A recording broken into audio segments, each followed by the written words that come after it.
Naglinis na yata din kapitbahay namin ah. Hello, hello, hello sa lahat dyan. Nagkakat na yata yung kapitbahay din namin.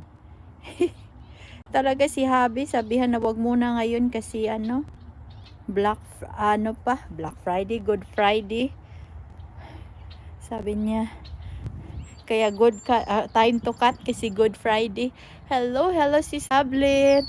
Tingnan mo yung tree namin. Hindi pa talaga siya na open yung mga flowers, pero nag-start na siya. Sorry, maingay yung mga alaga ko ha. Alagang birds. Thank you, thank you. Ay. Nag-warm na naman ng konti.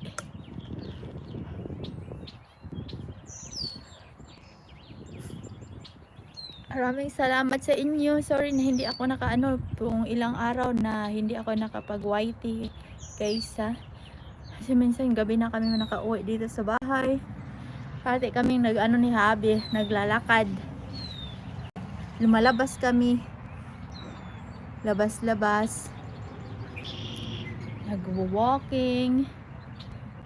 Noong isang araw, nagwo-walking kami sa mall. Sin walking lang talaga kasi umuulan man, so sa mall kami nagwo-walk. Bahay namin parang alis yata. Ay, nako.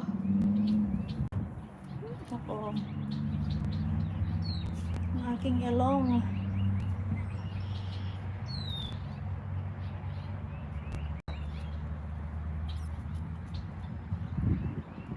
So, yan ang aking mga bulaklak.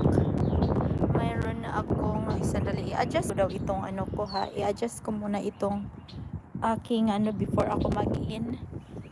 Kasi, ay wala pa pala. Mayroon pa akong I need another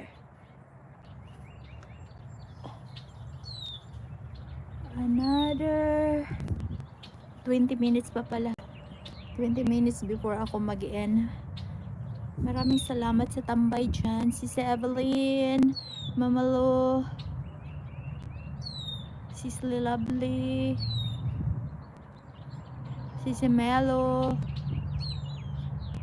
Okay, mag-live si Pia. My dad, Steve. Who's that? Real Cook. What you got? Hello, Real Cook.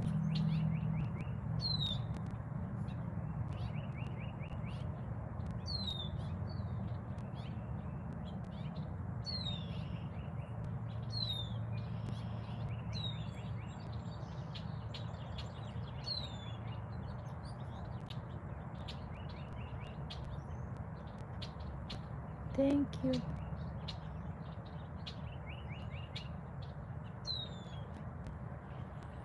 Thank you, thank you. I will get back to you later on.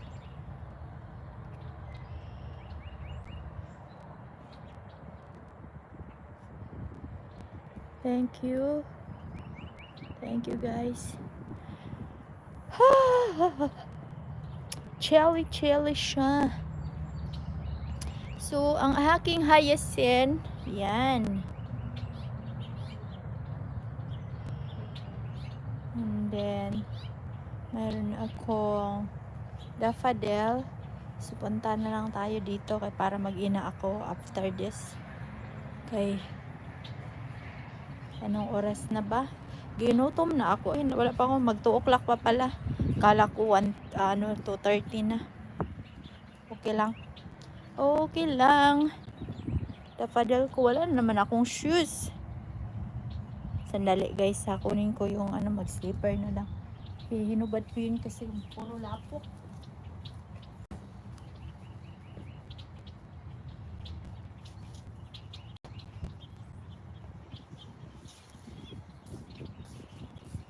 Pangangamoy muna tayo ng bulaklak ngayon.